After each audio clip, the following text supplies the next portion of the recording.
থাকা কয়েকটা উপকরণ দিয়ে তৈরি করে দেখাবো মোগলাই পরোটা রেসিপি। নমস্কার বন্ধুরা, কাজল ভিলেজ কিচেনে সকলকে স্বাগত জানাই।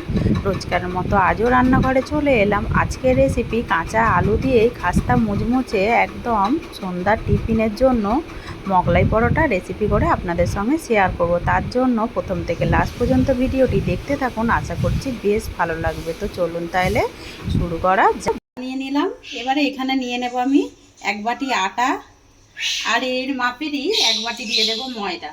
তো তোমরা চাইলে কিন্তু এটা আটা অথবা শুধু ময়দা দিয়েও এই খাবারটা করে নিতে পারো। তো এই পরোটাগুলো খেতে এতটা সুন্দর হয় যে দারুণ সুন্দর লাগে, কিন্তু এই সকালের জলখাবারই হোক বা রাতে ডিনারের জন্য খুব তাড়াতাড়ি হয়ে যায়। দুটো আটা এবং ময়দাটাকে খুব ভালো করে মিশিয়ে নেব। আর অপর দিকে মিঠু খুব চেল্লাতে আরম্ভ করে দিয়েছে। আমরা যদি ভিডিও করতে আসি তখনই কিন্তু মিঠু চেল্লাতে শুরু করে দেয়, ও চোখের আড়াল হলেই। আর ও আমার ছোট ছেলেকেই খুব পছন্দ করে, সেই কিন্তু ভিডিওটা যেহেতু করে, ও আড়াল হলেই চেল্লাতে আরম্ভ করে। তো এবারে আটা ময়দাটাকে খুব ভালো করে মিক্স করে নিলাম। এবারে এখানে কিছু উপকরণ দিয়ে দেব স্বাদ মতো লবণ বা মাপ মতো লবণ। লবণটা আপনারা আপনাদের মাপ মতোই নেবেন। আর এখানে দিয়ে দেব 1 চামচ সাদা তেল। খুব বেশি দেবার দরকার নেই, আমি এখানে 1 চামচই দিচ্ছি। দিয়ে এবারে খুব ভালো করে মিশিয়ে নেব। চাইলে এখানে তোমরা চিনিও ব্যবহার করতে পারো। যেহেতু আমি আটা দিয়েছি, এখানে চিনি না দিলেও চলবে, একদম নরমও হবে আর সুন্দরভাবে খাস্তাও হবে। তো তেল আর লবণটাকে খুব ভালো করে মিশিয়ে নিলাম। এবারে আমি অল্প অল্প করে জল দেব, যেরকম ঠিক আমরা আটা ময়দা মেখে থাকি সেইভাবে এবারে এটাকে একটা ডো করে নেব। তো আমি আটা আর ময়দাটাকে খুব ভালো করে মাখিয়ে নিয়েছি। এবার আমি এটাকে সাইডে ঢাকা দিয়ে এখন রেস্টে রেখে দেব। এখানে নিয়ে নিলাম আমি একটা জামবাটি। এবারে জামবাটির মধ্যে কিছু আমি উপকরণ দিয়ে দেবো। আগে থেকে এখানে আমি আলুকে গ্রেট করে একটা বড় সাইজের খুব ভালো করে জল ঝরাতে দিয়ে দিয়েছি। আর এটাকে এবারে আমি একটু যতটা সম্ভব জলটাকে আমি নিংড়ে ফেলে দেব, দিয়ে আলুগুলোকে একটা পাত্রের মধ্যে নিয়ে নেব।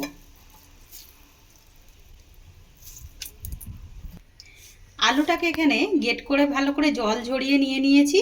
এবারে এখানে দিয়ে দেবো একটা গাজরকে আমি এইভাবে ভালোভাবে ছোট গ্রেটারের সাহায্যে গ্রেট করে নিয়েছিলাম। দিয়ে দিলাম গাজর। দেখবে সহজে কিন্তু বাচ্চারা এরকম সবজি দিয়ে কিছু বা সকালে টিফিনই হোক বা রাতের জল খাবার দেখবেন খেতে চায় না। তাই জন্য আজকে আমি একটু অন্যভাবেই করে দেখাবো। দিয়ে দেবো এখানে হলুদ ক্যাপসিকাম, আর দিয়ে দেবো এখানে সবুজ যে ক্যাপসিকাম হয় সেইটা। দুটো উপকরণই দিয়ে দিলাম এর মধ্যে। দেবো আমি এখানে একটা মাঝারি সাইজের পেঁয়াজকে এইভাবে ছোট ছোট টুকরো করে কেটে নিয়েছি। দিয়ে দেবো কেটে রাখা পেঁয়াজ। আর দেবো এখানে 3টে কাঁচা লঙ্কা কেটে রেখেছি এইভাবে ছোট করে। তো যদি বাচ্চাদের জন্য করেন তাহলে কিন্তু কাঁচা লঙ্কাটা বা ঝালটা বাদ দিয়েই করবেন, নাহলে বাচ্চারা আবার খেতে পারবে না। আর দেবো এখানে বেশ কিছুটা ধনেপাতা কোঁচানো। এবারে এখানে দেবো আমি বেশ কিছুটা জিরে গুঁড়ো বা মাপ মতোই বলতে পারো, সুন্দর একটা রঙের জন্য দেব হলুদ গুঁড়ো। আর দেবো এখানে গরম মশলা গুঁড়ো। আপনাদের হাতের সামনে যদি চাট মশলা বা ম্যাগি মশলা থাকে ওইটা কিন্তু দিয়ে দিতে পারেন। আর দেবো আমি এখানে স্বাদ মতো লবণ বা মাপ মতো লবণ। সমস্ত উপকরণগুলোই দিয়ে দিয়েছি। এবার আমি এখানে একটা ডিম ভেঙে দিয়ে দেব। তো এখানে একটা দেব না, দিয়ে দেব 2টো ডিম।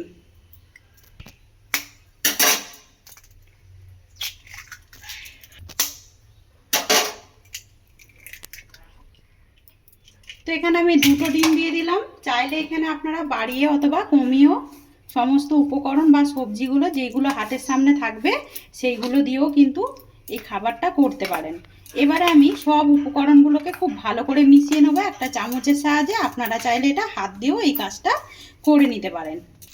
তো উপকরণগুলোকে খুব ভালোভাবে মিশিয়ে নিলাম। এবারে এটাকে সাইডে রেখে দেবো। অপরদিকে এখানে যে আটা ময়দাটাকে মেখে রেস্টে রেখেছিলাম কতটা নরম হয়ে গেছে দেখুন। এবারে আরেকটু এটাকে মাখিয়ে নেব হাত দিয়ে। এবারে এখান থেকে আমি লেচি কেটে নেব, ঠিক যেরকম রুটি করি ওর থেকে একটু ছোট ছোট করে লেচিগুলো কেটে নিতে হবে। সমস্ত লেচিগুলোকেই কেটে নিয়েছিলাম, নিয়ে এবারে গোল করে নিয়েছি। এখানে একটা চাকি বেল্লা নিয়েছি। চাকি বেল্লার মধ্যে একটুখানি ময়দা ছিটিয়ে দেব। দিয়ে এবারে এটাকে দু পিঠ এইভাবে কোট করে নেব। এবারে এইটাকে ঠিক রুটির মতো করে বেলে নেব। এটাকে আমি রুটির মতো করে বেলে নিলাম, আর কতটা পাতলা রেখেছি সেটা কিন্তু দেখতেই পাচ্ছেন। এবারে আমি এর মধ্যে যে সবজিগুলোকে ডিম দিয়ে মাখিয়ে রেখেছিলাম এখান থেকে এবারে নিয়ে নেব, নিয়ে আমি এর মধ্যে দেব। তো আজকে মোগলাই পরোটা রেসিপি আপনাদের কীরকম লাগছে কমেন্ট করে জানাবেন। কাঁচা আলু আর কাঁচা সবজি দিয়েই আজকে আমি করে দেখাচ্ছি। তো বেশ 3 চামচের মতো দিয়ে দিলাম ভরে ভরে। দিয়ে এবারে এইটাকে আমি ঠিক চৌকো শেপে নিয়ে নেব।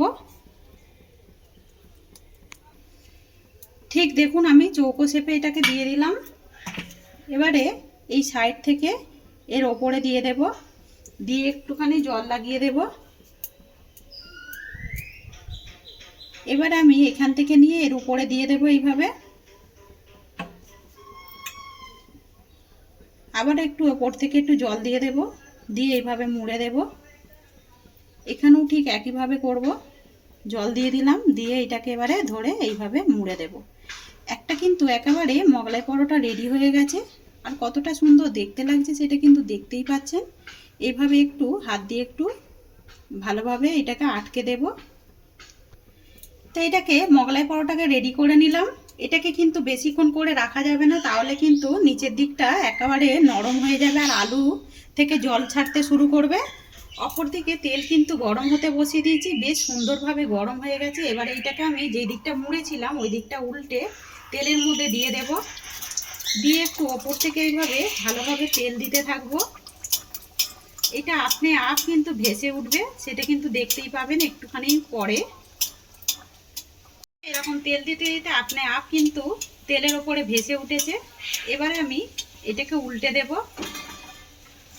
আর দেখুন কতটা সুন্দর দেখতে লাগছে।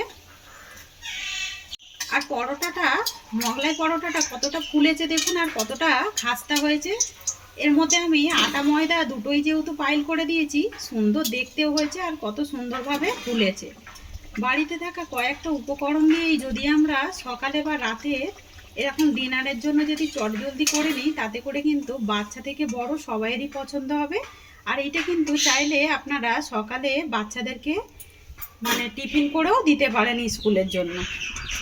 এবার আমি তেল তুলে মানে ছেঁকে তুলে নিলাম, দেখুন কতটা সুন্দর দেখতে লাগছে। দিকে আমি আরও একটা রেডি করে রেখেছি, এইটাকে আমি তেলের মধ্যে ওই একইভাবে দিয়ে সমস্তগুলোই ভেজে ফিরে আসছি। সমস্ত পরোটাগুলো বা মোগলাই পরোটাগুলোই বলতে পারো বেশ উল্টে পাল্টে সুন্দর করে লাল লাল করে ভেজে নিলাম। আর কতটা দেখতে সুন্দর হয়েছে সেইটা কিন্তু দেখতেই পাচ্ছেন। এবার একটুখানি তেল ঝেড়ে মোগলাই পরোটাটা তুলে নেব।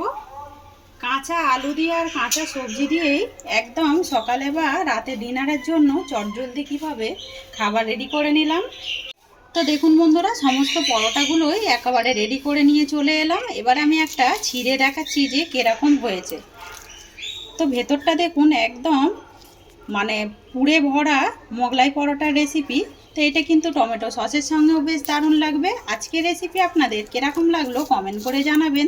যদি ভালো লেগে থাকে একটা লাইক করে দেবেন, বন্ধুদের সঙ্গে শেয়ার করবেন, আর এই ছোট্ট চ্যানেলটিকে সাবস্ক্রাইবার করে নেবেন। আমার এরকম নিত্য নতুন রান্নার জন্য পাশে থাকা বেল আইকনটি প্রেস করবেন। সবাই ভালো থাকবেন, সুস্থ থাকবেন। ধন্যবাদ। আবারও নতুন রেসিপি নিয়ে ফিরে আসবো। আজকের মতো এই পর্যন্ত।